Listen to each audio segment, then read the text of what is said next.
Lepo pozdravljeni v In Vivo Veritas. Danes je z nami Marko Bonin, vršilec dolžnosti direktorja Pokrajinskega muzeja Koper. Lepo pozdravljeni. Dober dan in hvala za povabilo. Vršilec direktorja ste zdaj že nekaj mesecev, pa slišim, da ste naredili že kar nekaj sprememb. Tudi obisk se menda precej povečal glede na prejšnje leto. Lahko mogoče opišete, katere spremembe ste uvedli?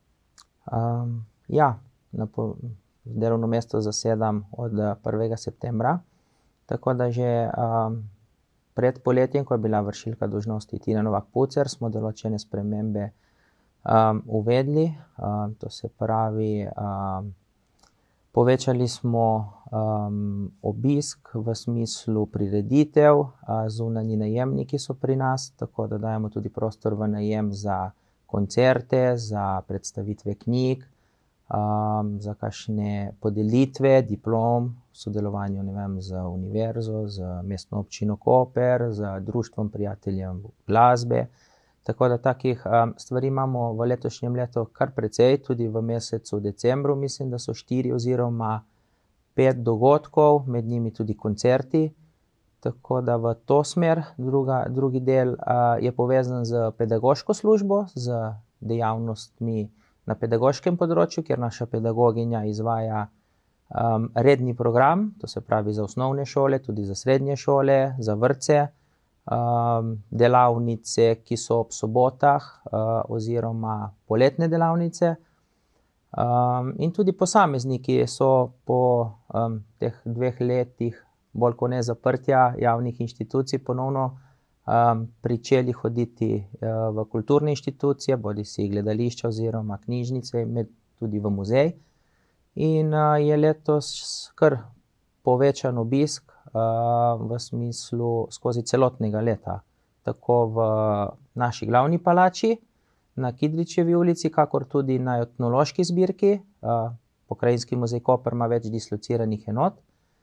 Med njimi etnološko zbirko na Gramševem trgu, muzejsko galerijo, ki je tudi tu na Kidričevi in je namenjena občasnim razstavam, in tudi grad Prem.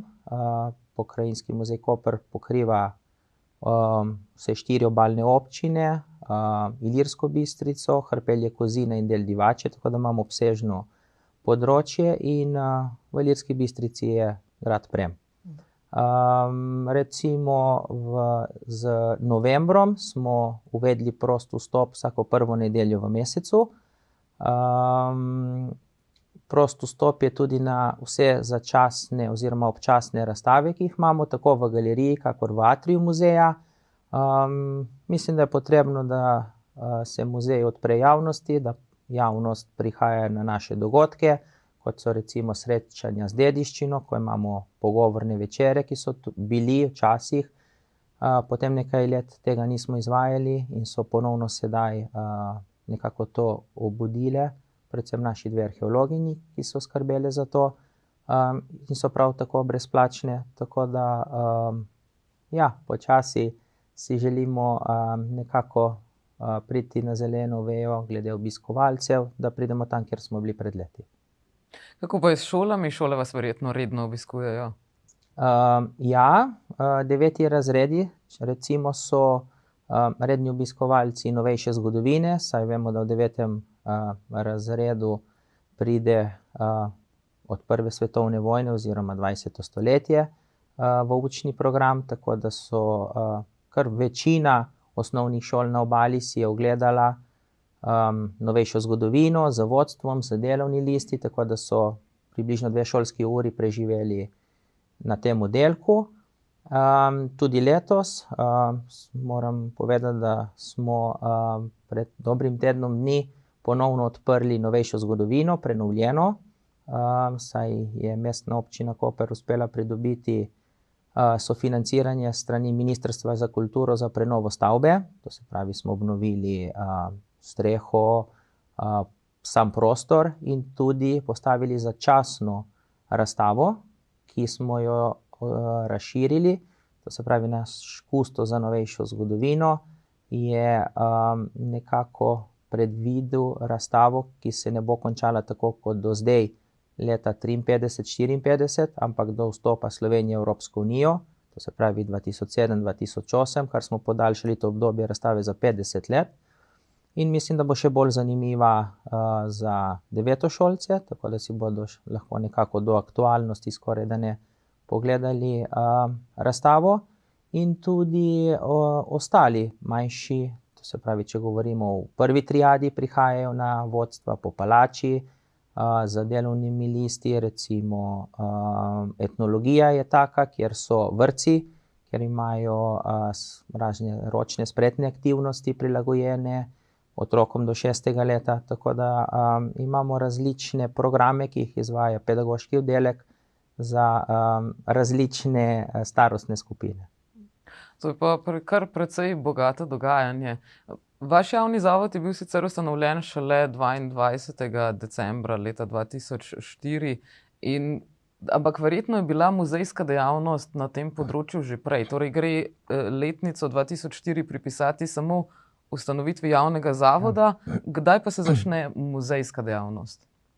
Muzej je bil uradno ustanovljen leta 1911, po prvi istrski razstavi, ki je bila na današnjem Brolu, na ogled, mislim, da kar 1,5 leta, če se ne motim, so takrat zbrali po vzoru drugih večjih razstav v tedanjem svetu predmete in tudi različna inštitucije in temu takratna podjetja, kot so bile Soline in ostali deležniki, so pripravili to razstavo in po tej razstavi z predmeti, slikami, orožjem in z drugimi predmeti, ki so bili na razstavi, je bil takrat ustanovljen muzej.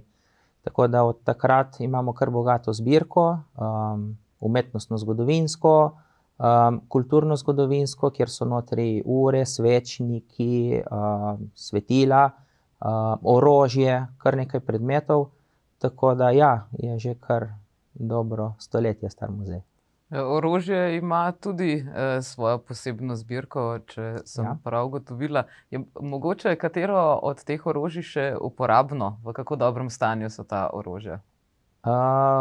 Torej, v bistvu orožje ločimo pri nas v muzeju na orožje, ki je bilo v uporabi nekje do sredine 19. stoletja. To se pravi, ta starejše orožje, kamor spadajo sablje, meči, helebarde, strelno orožje, kot so puške, arkebuze, v bistvu najstarejše strelno orožje, ki je iz 16. stoletja. To vsekakor ni več delujoče, tudi takratni smodnik ni bil tak, kot je danes, ampak je bil tisti črn smodnik, ni brezdimnik, kot ga poznamo danes.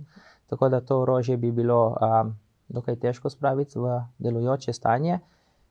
In potem na oddelku novejše zgodovine je pa hranjeno orožje, ki so ga uporabljali od Prve svetovne vojne, Druge svetovne vojne, nekaj kosov orožja tudi na ogled v zbirki. Tako da ne, orožje v muzeju ni delujoče, je pa tako, kot je bilo, ni kakorkoli popravljeno, ampak samo so odstranjene igle, da pač ni delujoče. Tako tudi zakon veljava in tega se držimo. Na tem področju se je sicer tekom zgodovine zamenjalo kar precej nekaj upravnih enot, sodnih sistemov, predvsem tudi držav, ki so pokrivale to področje. Je mogoče zaradi tega prišlo do pomanjkanja nekaterih artefaktov, da so mogoče nekateri artefakti romali v Benečijo, drugi mogoče v Trst, ali so dejansko ostali tudi na tem področju?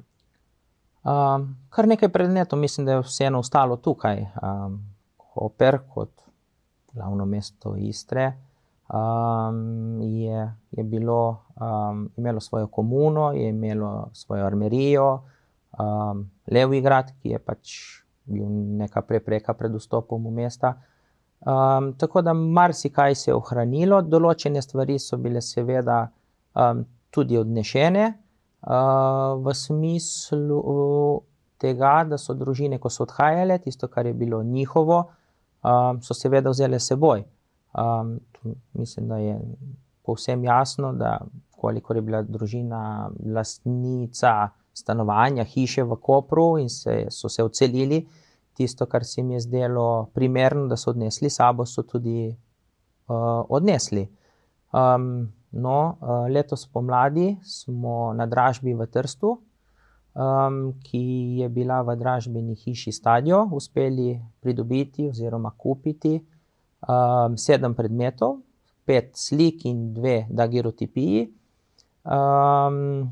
iz koprske hiše Barba Bianca, tako da smo Gravizij Barba Bianca, tako da smo v bistvu prinesli nekaj nazaj v Koper, kar je bilo predhodno že v Kopru. Mislim, da je bilo kar čez 200 predmetov na tej dražbi, inventarja te hiše. Mi smo uspeli kupiti teh 7 predmetov z pomočjo mestne občine Koper, ki je bila pripravljena zagotoviti sredstva za ta odkup, govorimo približno 15 000 evrih. Nato pa je naša umetnostna zgodovinarka, kustosinja za umetnostno zgodovino, pripravila dokumentacijo, se prijavila na Ministrstvo za kulturo kot odkup, nujni odkup teh predmetov in na to Ministrstvo za kulturo zagotovilo sredstva. Tako da, nekatere stvari pride tudi nazaj v Koper po takšni ali drugačni poti, tako da marsikaj se najde tudi, vemo, v arhivu v Benetkah gradiva, ki je sedaj na razpolago, je odprt arhiv, tudi teh gradiva, ki je bilo v Kopru, nekaj je v Trstu, tako da pač raziskovalci imajo tudi v prihodnje še veliko za raziskovati in odkrivati. V naslednjem letu pa v sodelovanju tudi z drugimi inštitucijami imamo namen izdati faksimile koprskega statuta iz Benetk, tako da določeni projekti so v teku. Upamo, da bo potrdilo tako ministrstvo, kakor tudi Mestna občina Koper in bomo videli, kaj bomo vse uspeli do naslednjega leta narediti.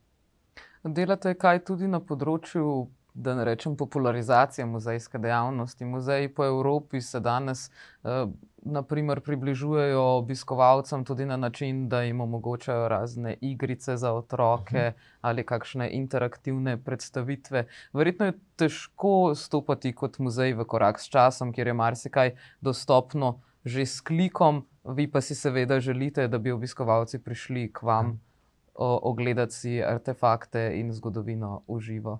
Kako se soočate s tem? Muzeji so se po letu 2019 vsekakor prilagodili tudi novi situaciji, to se pravi, da marsikdo si raje od doma ogleda kaj po spletu, zato smo že v preteklosti v muzeju uredili virtualni ogled muzeja na spletu, kjer si lahko obiskovalci pogledajo. V sodelovanju z Google Culture smo objavili, mislim, da več kot 100 predmetov na spletni strani z opisi, tako da prav tako so te predmeti dostopni. Zbirke so na naši spletni strani. Je pa res, da nekatere stvari so finančno lažje dostopne, druge pa mogoče za muzeje malo težje, ki smo financirani iz javnih sredstev. Tako da, vkolikor vse to, kar sva prej omenila, oddajanje prostorov, najem in dodaten lasten zaslužek, ki pride v muzej, ga želimo usmeriti v razvoj muzeja, to se pravi v razvoj muzejske trgovine. V naslednjem letu imamo nekako v načrtu, da bi ne prenovili, ampak posodobili ponudbo naše muzejske trgovine, da bi bila za širši krog obiskovalcev, da bi v njej lahko kaj našli za kakšna darila, mogoče za karkoli, tako da nekaj v tej smeri. Glede igrifikacije muzeja so prav tako bila že izdelana na etnološki zbirki. Obleci svojo nošo je bila ena taka igrica interaktivna, pa kovaško-kolarska delavnica je imela tudi, tako da ja, mislim, da muzej se pač uspešno sooča z tovrstnimi izzivi v okviru svojih zmožnosti in v okviru zmožnosti zaposlenih. Seveda, ja, artefaktov imate ogromno časa in ljudi je pa verjetno vedno premalo. Če pa se osredotočiva mogoče še na samo zgodovino Kopra, ki jo tudi predstavljate. Kateri so tisti artefakti, ki so mogoče najstarejši v vaši zbirki? Kako daleč segajo? Ja, naš pokrajinski muzej pokriva različna področja zgodovine. Ni recimo tako kot, ne vem, Pomorski muzej, ki je specialen muzej, neke vrste se ukvarja z pomorstvom. Je mogoče v tem kontekstu malo širši pregled glede dogajanja na področju, katerega sem prej omenil, to se pravi iz arheološkega vidika. Absolutno imam od spodaj od prazgodovine do rimskega obdobja. Tako je tudi v bistvu muzej razdeljen po oddelkih. Arheološki oddelek mislim, da ima 5 zbirk, tako da si obiskovalci lahko gledajo od prazgodovine do Rimljanov na tem področju in nekako do 10. stoletja. Potem imamo umetnostno-zgodovinski oddelek, ki se ukvarja z umetnostno zgodovino, to se pravi z slikami, z kipi, vsem tem, kar paše pod umetnost. Kulturno-zgodovinski oddelek, ki je v bistvu sočasen z umetnostno-zgodovinskim, vendar ima drugačne teme. Tu o orožju, o katerem sva prej govorila, starejšem orožju, zbirki svetil, ur, glasbeni zbirki od Napoleona, to se pravi od Habsburžanov skozi Napoleona v 19. stoletju, skozi salon. Imamo klavir, to se pravi fortepiano iz konca 18. stoletja, ki je zelo redek. In potem pridemo na novejšo zgodovino, ki pokriva pa vse do današnjih dni, to se pravi zbira vse, kar trenutno mogoče ni še zgodovina, vendar bo nekega dne ratala. Tako da ja, so predmeti skozi celotno časovno obdobje na tem področju, katerega pokrivamo. Ker sicer pa se je pravzaprav naselitev na tem področju, ki ga pokrivate, začela pravzaprav že v času bronaste dobe, ampak takrat pa v Kopru še ni bilo prebivalcev. Kdaj se je potem zgodil ta premik iz celine na otok? Ja, v bistvu s tem se ukvarjamo že nekaj let. Pred 4 leti se je začel projekt Koper Capodistria 1500. To se pravi, gremo iz današnjega časa v preteklost skozi različna obdobja in želimo predstaviti osebnosti, ki so v Kopru delovale, in tudi razvoj samega mesta. O tem razvoju, kako se je nadgrajeval, je mislim, da že ne 4 oziroma 5 let na ogled razstava z naslovom Srce Kopra. To se pravi skozi zgodovino, kako se je mesto širilo, kako se je širilo obzidje, kako se je razvijal Koper, kako se je v začetku 20. stoletja opustilo soline, da se je v bistvu ta del, ker je današnja Bonifika, kasneje bonificiral in je to ratalo nekako prehodno oziroma zazidalno oziroma tako, kot poznamo danes. Tako da v bistvu, ja, ta razvoj in ta pregled, ki ga imamo v muzeju, sega približno 2000 let nazaj. Kako se je nekako ta Koper začel razvijati, no? Od samega začetka do danes. Kako dolgo pa je znano, da je Koper pravzaprav bil na otoku? Zdi se, kot da se je za Izolo ves čas vedelo, da je bila na otoku, za Koper pa se je to malce vmes pozabilo. Ja, Koper je v bistvu mogoče malo bolj specifičen, ker če so recimo soline v Izoli opustili pred 300-400 leti, so v Kopru delovali vse do leta 1912-13. To je bila zadnja sezona, ko so soline v Kopru delovale. Takratna oblast se ni odločila, da bi podaljšala v novo sezono pobiranja soli, ker je bilo finančno nevzdržno. Zato so soline na tem področju opustili in z novo oblastjo, s prihodom Italije po prvi svetovni vojni, se je ta del, ki je bil namenjen solinam, po starih recimo razglednicah, se je nekako še ločilo, da je bil Koper, ker je bila vseeno voda, kljub temu, da so bile soline, nekako to zabrisalo, ta del. Tako da v bistvu razglednice iz začetka 20. stoletja so povsem še jasne, da je otok. In medtem ko drugi del, kjer je današnja Luka Koper, pa vemo, da z razvojem luke, z rastjo luke, z rastjo pomolov, se je pa ta del tudi začel počasi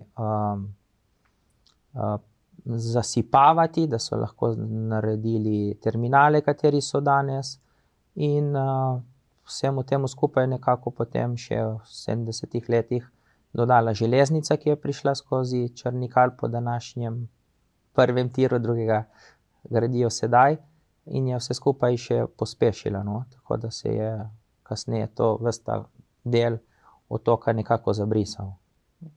Ker za zdaj pa pravijo, da kjerkoli bomo pogledali že mogoče malce nižje od kleti, tukaj v starem delu mesta, bomo lahko že kaj našli. Imate tudi sami takšne izkušnje, da se je mogoče res pri predelovanju kakšne kleti kaj našlo?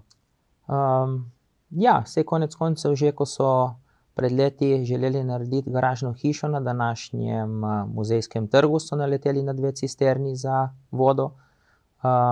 Mislim, da v letošnjem letu so prav tako naredili sondiranje, arheološko sondiranje na tem drugem delu Muzejskega trga, ki ga prav tako, če se ne motim, v naslednjih letih želijo nekako prenoviti oziroma obnoviti. Ja, Koper kot otok je naseljen že mnogo stoletij in ponavadi se gradi vedno na vrh, to se pravi, nekakšni temelji oziroma ostanki ostanejo od spodaj, in kolikor se lotimo kakšnih gradbenih del, je skoraj da nemogoče, da v samem mestnem jedru ne bi našli kakšnih arheoloških oziroma drugih dokazov o razvoju samega mesta. Kdaj pa se zapisi o Kopru kot mestu, naselbini prvič pojavijo? To pa ne vem, ste me dobili, ne vem točno katerega leta. Ampak je bil to še stari vek? So bili zapisi o Kopru že tedaj? Vsekakor je prvi koprski statut, ki je znan, 1380. To se pravi, takrat je mesto Koper že imelo svoj statut in tako naprej. Tako da segamo kar več kot 1000 let nazaj. Ja, to je kar dolga zgodovina. Je pa bil takrat verjetno še precej pod vplivom Trsta, se pravi, torej beneške kulture, Benetk. To lahko vidimo tudi nenazadnje na arhitekturi, ki je bila močno vplivana z njihove strani. Ampak kaj pa upravno? Je tudi tukaj bil ta vpliv iz Benetk tako velik, ali je potem pravzaprav se kasneje tudi z kasnejšimi upravnimi strukturami ta vpliv mogoče vseeno prenesel bolj proti Ljubljani, proti centralni Sloveniji? Beneška republika, vemo, da je bila tudi do Ilirskih provinc, to se pravi do prihoda Napoleona, je imela kako nadzor nad Koprom, medtem ko Trst in Reka sta spadale pod Avstrijo, pod avstrijsko cesarstvo oziroma kralja, in kasneje pod Avstro-Ogrsko.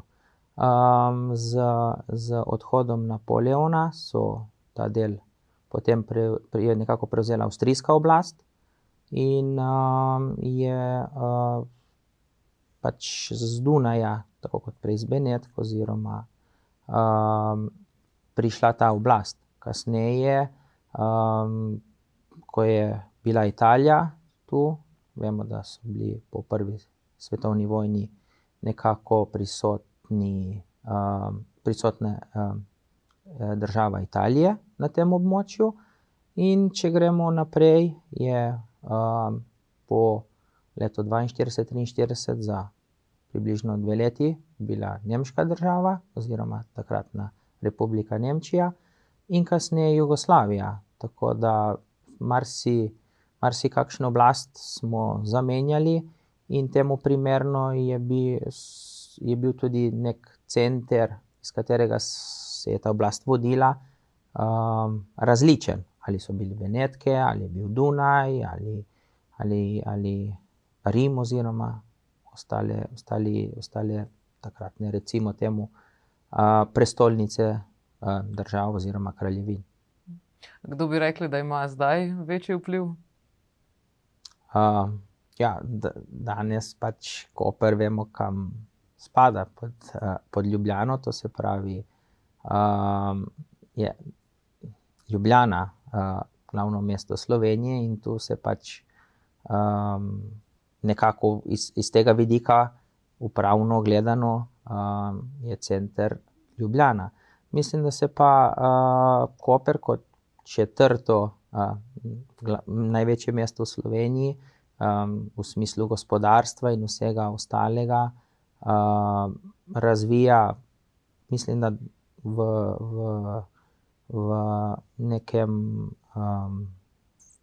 sodelovanju z lokalno skupnostjo, to se pravi z občino Koper in prav tako v zadnjem času tudi z ostalimi 3 občinami. Nenazadnje naše področje ni ravno veliko in je pač potrebno neko sodelovanje v smislu razvoja celotnega tega območja obalnega oziroma tudi zaledja, in ne pač samostojno.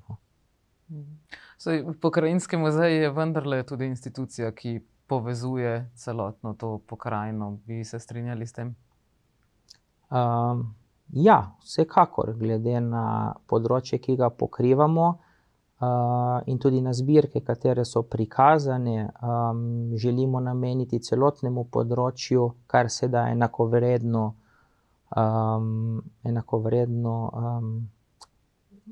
enakovreden prikaz oziroma pomen. Zato tudi recimo v zbirki novejše zgodovine se dotikamo Ilirske Bistrice oziroma dogodkov, ki so bili na tistem področju, tako recimo v drugi svetovni vojni ali tudi prej.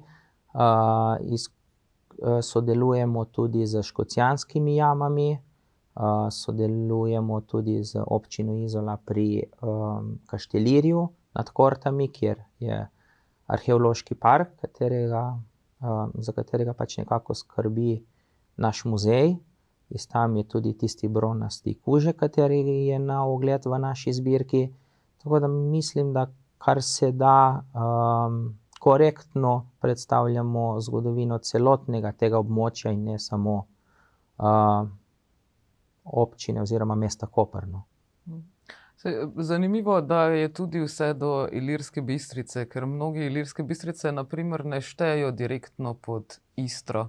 Mislite, da če bi bila pokrajina, o kateri se zdaj govori, da bi jih morali zaradi direktiv Evropske unije vpeljati v Sloveniji, tudi da bi segala vse tja do Ilirske Bistrice?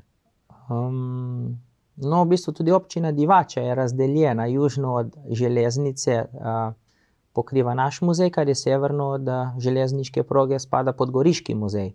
Kako ste se to domenili, kako je do tega prišlo? To je bilo že prej dogovorjeno oziroma neka razmejitev je bila, ne vem točno, kako je do tega prišlo, ampak tako pač je razdeljeno. Zdaj naslednji muzej, kot sem rekel, je Goriški muzej, ki pokriva področje Krasa. In na drugem območju je pa muzej v Postojni, ki pokriva severnejše dele, to se pravi, občina Hrpelje Kozina je še pri nas, kar je od nje naprej je pa pod Postojnski muzej. Sodelujete mogoče kaj tudi z Hrvaško, s severno Istro? Ja, predvsem je tu muzej v Puli, s katerim imamo tudi gostovanja, to se pravi, njihove razstave so pri nas, oziroma tudi naše nekatere arheološke so bile v Puli že. Pred leti je naša razstava o keramiki bila na ogled v Pazinu.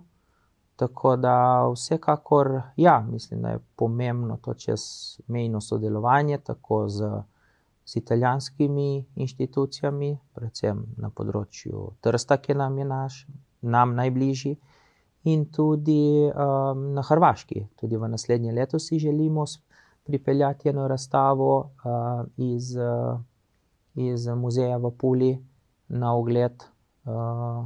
Mislim, da spomladi naj bi bila na ogled v našem muzeju, tako da, ja. O kateri razstavi je govora?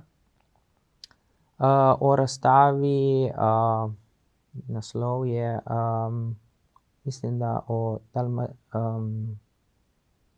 Morda, se bom če spomnil. poveste, o čem je razstava? V bistvu oni so naredili eno razstavo Slave Vojvodine Kranjske o knjigah. Zdaj točen naslov, kako so poimenovali, se ne spomnim, ampak predvsem so te knjige, mislim, da oni imajo tudi en ali dva originala te knjige oziroma takratna prepisa, in se dogovarjamo, da bi tudi te dva predmeta prišla takrat sem na ogled. Zdaj točen naslov, mogoče se ga bom spomnil kasneje. Bomo že o tem sproti sporočili tudi tukaj pri nas. Mogoče lahko pa vseeno še poveste, kaj imate še drugega v načrtu za prihodnje leto?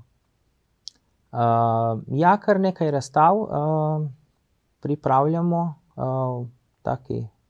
Taka velika razstava oziroma velika posodobitev je muzejska pot po naši glavni palači, kjer želimo poenotiti vse podnapise, vse razlagalne panoje, urediti tudi lapidarij, dopolniti vse zbirke oziroma manjkajoče dele zbirk z predmeti, ki so ali na restavriranju, nekateri so že restavrirani in se vračajo, kot je recimo tekstil, ki je bil restavriran v Pokrajinskem muzeju na Ptuju. Nekateri predmeti so posojeni za občasne razstave, kot je en frak, ki je bil najprej v Ljubljani na razstavi ob 200-letnici Ljubljanskega kongresa in se bo vrnil nazaj. Druge so pa o Kseniji Vidali, operni pevki, ki bo naslednje leto občasna razstava na ogled.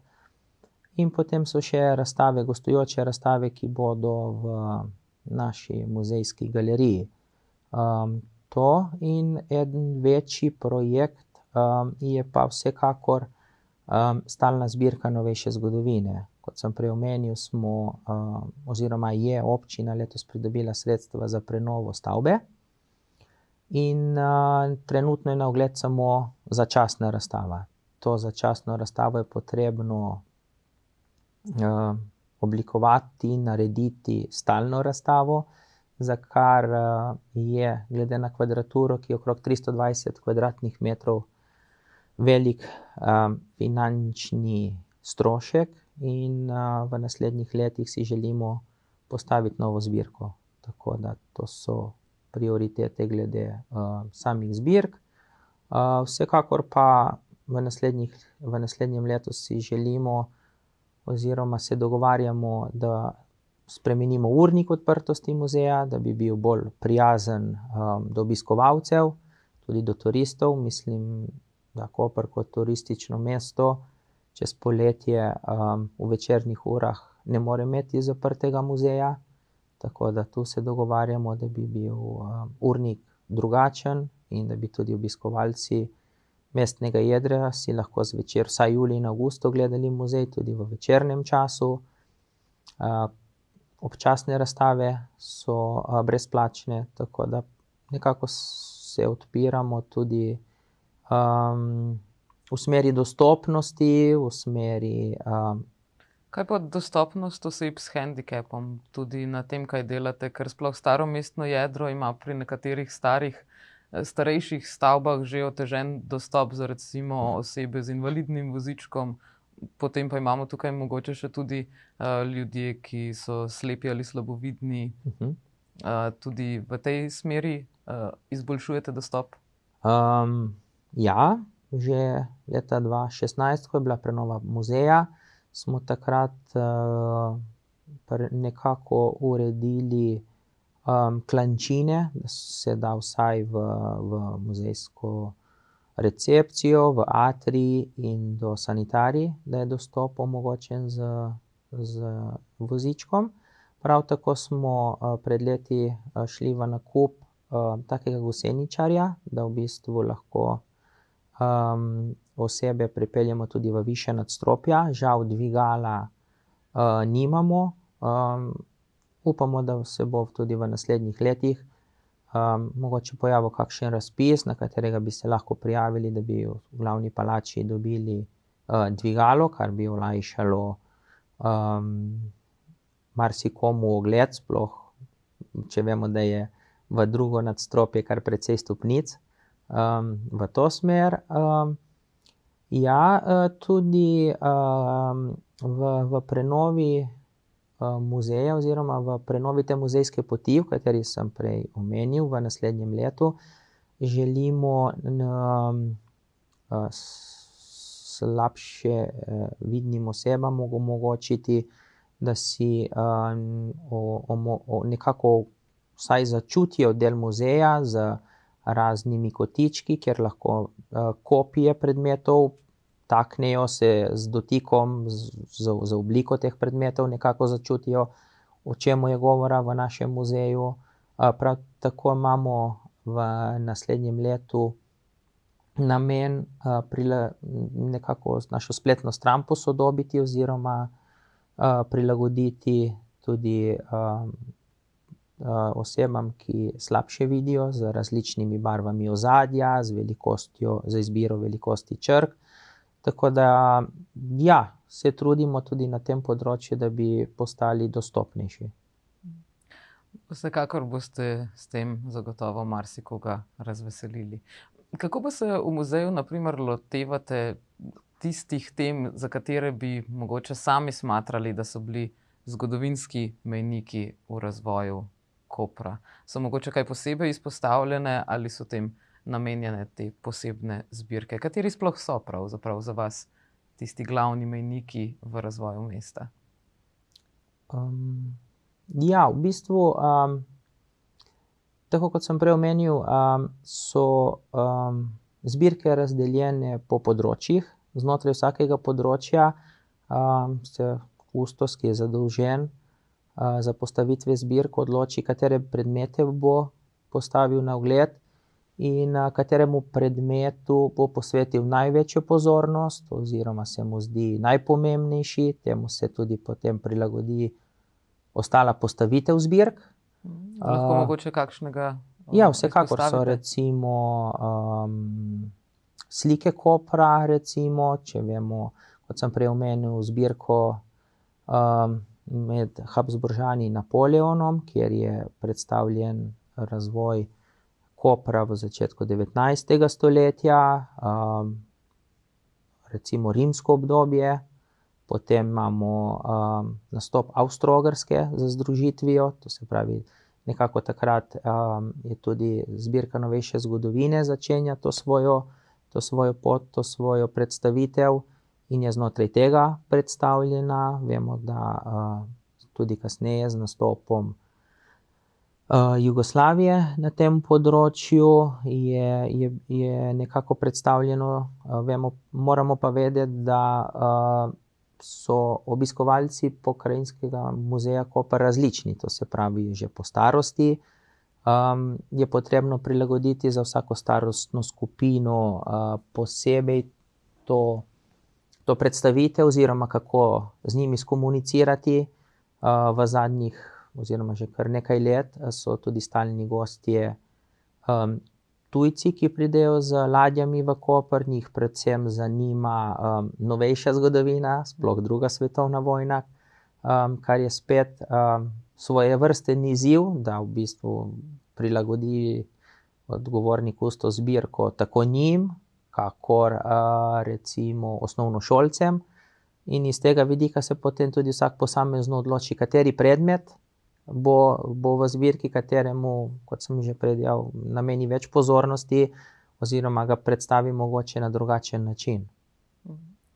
Koliko pa se na primer ukvarjate z ilirskimi provincami? Zdi se, da je vendarle takrat vsaj za dobrobit meščanstva prišlo do nekega večjega premika. Na primer, govori se o izsuševanju, o prvem dotoku zdrave pitne vode v mesto. Izsuševanje naj bi vplivalo celo na to, da naj bi malarijo v tistem obdobju praktično izkoreninili. Je bila torej malarija do nedavnega prisotna na tem področju? V bistvu raziskovanje teh področji pripada tudi drugim inštitutom, ne samo muzeju, to se pravi Znanstveno-raziskovalnemu središču Koper, Pokrajinskemu arhivu, knjižnici, univerzi na Primorskem. Tam so tudi strokovnjaki, ki se s tem ukvarjajo in raziskujejo določene teme. Kot sem že dejal, je pri nas odgovoren kustos za določeno področje, sam si izbere teme oziroma razstave, kako bo to predstavil, to se pravi Ilirske province ali kakršnokoli drugo temo, in temu prilagodi zbirko, razstavo. Nekaj tudi izdajamo publikacij, vendar ne specifično na določeno temo. V lanskem letu smo izdali vodnik po muzeju, to se pravi po glavni palači, letos je tudi šel vodnik po etnološki zbirki. Tako da, ja, vsak kustos je potem tudi odgovoren za dokumentacijo. Vemo, da v muzeju je recimo na ogled 10-15% mogoče gradiva, katerega hranimo v depojih. Za to gradivo je prav tako potrebno evidentirati, dokumentirati, fotografirati in raziskovati. Kje pa so vaši depoji? Imamo kar nekaj prostorov, to se pravi največji depoj je v Gradinu. Tam je depo za etnološko zbirko, za umetnostno-zgodovinsko zbirko, predvsem kar se tiče kamna, in tudi za kulturno zgodovino. V glavni palači imamo depo slik, z depo novejše zgodovine je zraven zbirke novejše zgodovine. Imamo manjše depoje še v Marušičevi ulici, v Ketjevi ulici, na Škofijah.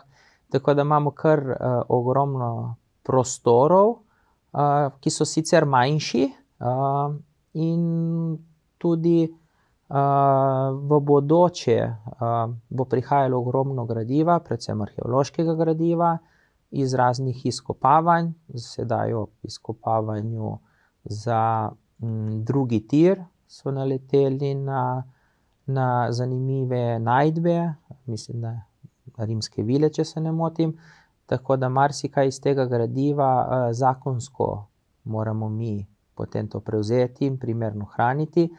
Tako da bo tu potrebno tudi še veliko pogovora, da bomo zagotovili še dodatne prostore oziroma neke nove prostore za primerno hrambo takega gradiva, no, ki ga je kar ogromno.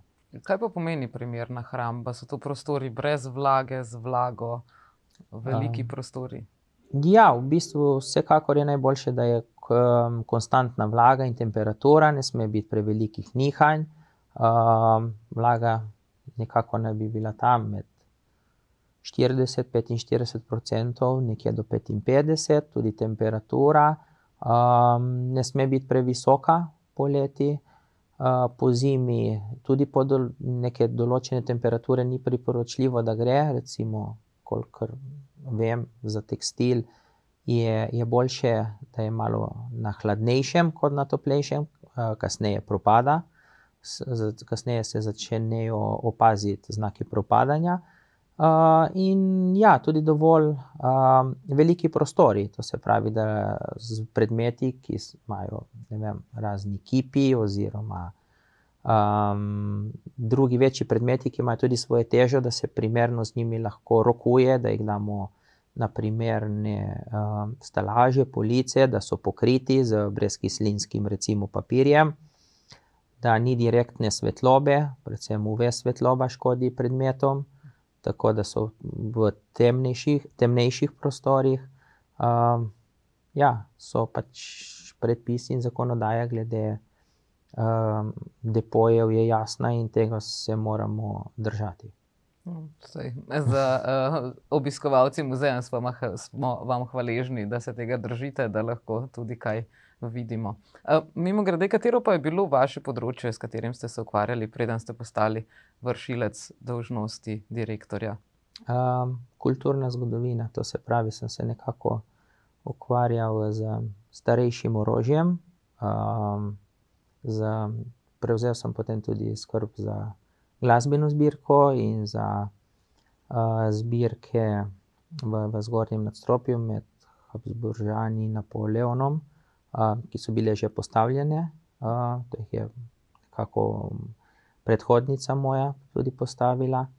In za muzejsko knjižnico. V muzeju imamo bogato knjižnico, sicer ni javno dostopna v smislu, da bi si obiskovalci prišli izposojati knjige, lahko pa pridejo, si pogledajo knjige v knjižnici. Imamo okoli 14-15 tisoč knjig. Nekatere so tudi zelo redke, ki jih recimo tudi druge knjižnice nimajo. Tako da tudi iz tega vidika je muzej zelo bogat. Kako pa je z znanstveno-raziskovalnim delom? Omenili ste, da določene tapiserije zdaj restavrirate na Ptuju. S čim pa se recimo ukvarjate pri vas? Mi imamo 3 restavratorske delavnice, eno za les, eno za kovino in eno za keramiko oziroma kamen. Več ali manj restavrirajo 3 restavratorji predmete za potrebe našega muzeja. To se pravi za predmete, ki gredo v zbirke na ogled, oziroma tudi za preventivno konzervacijo oziroma restavracijo predmetov, ki so v depojih. Les, vemo, da ga skozi leta razni črvi in ostale stvari napadajo, tako da imamo tudi prostor za zaplinjanje, kjer te škodljivce nekako uničimo. Vemo tudi, da kovina počasi oksidira, zato je vsakoletno potrebno spremljati dogajanje glede materialov. Imamo tudi zbirko tekstila. Ta tekstil je potrebno tudi redno pregledovati, ga dajati iz omar oziroma z depojev ven, da se vidi, kaj se z njim dogaja, po potrebi ga očistiti.